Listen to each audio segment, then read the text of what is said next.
ভালো রাখার জন্য ছোট ছোট মজার কাজ তো করা যেতে পারে। যেমন আজকে ভাইয়েরা সবাই ক্রিকেট খেলা করছিল, আমি ওদের সাথে তাল মিলিয়ে একটু ক্রিকেট খেলা করলাম। সো হ্যালো বন্ধুরা, তোমরা সবাই কেমন আছো? কালকে আমাদের এখানে ভাটি পূজা, তাই আমরা চলে গেছিলাম আজকে ভাটির ফুল তুলতে।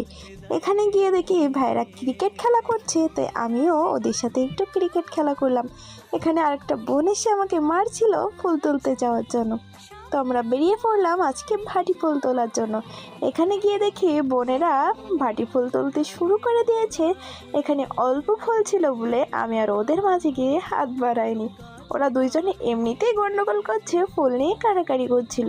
পাশে আরেক জায়গায় ওরা ফুল তুলতে গিয়েছিল, সেখানে আমি রাস্তার দিকে দাঁড়িয়েছিলাম, ওদের সাথে আর যাইনি। পরে একটা বাগানে গিয়ে আমি অনেকটা পরিমাণে ভাটি ফুল তুলেছিলাম। প্রত্যেক বছর এই সময় আমাদের এখানে ভাটি পুজো করা হয়। আমার ভাই করে, কিন্তু ওই বছর বাড়ি না থাকায় আমি করছি।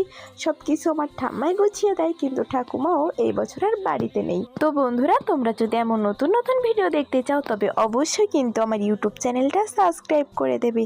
এখানে আমি অনেকটা পরিমাণে ভাটি ফুল তুলেছিলাম। বোনেরা বলছে এবার আয়, আর লাগবে না, তাই আমি চলে আসছিলাম ভাটি ফুলগুলো নিয়ে।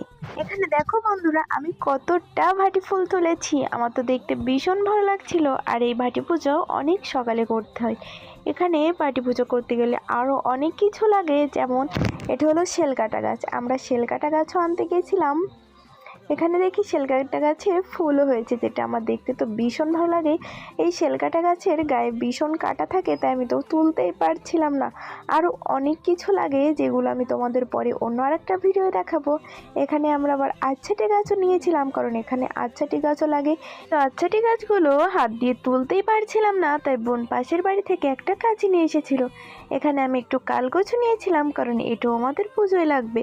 আরও অনেক কিছু লাগে, যেগুলো আমি পরের ভিডিওতে দেখাবো। তো টাটা।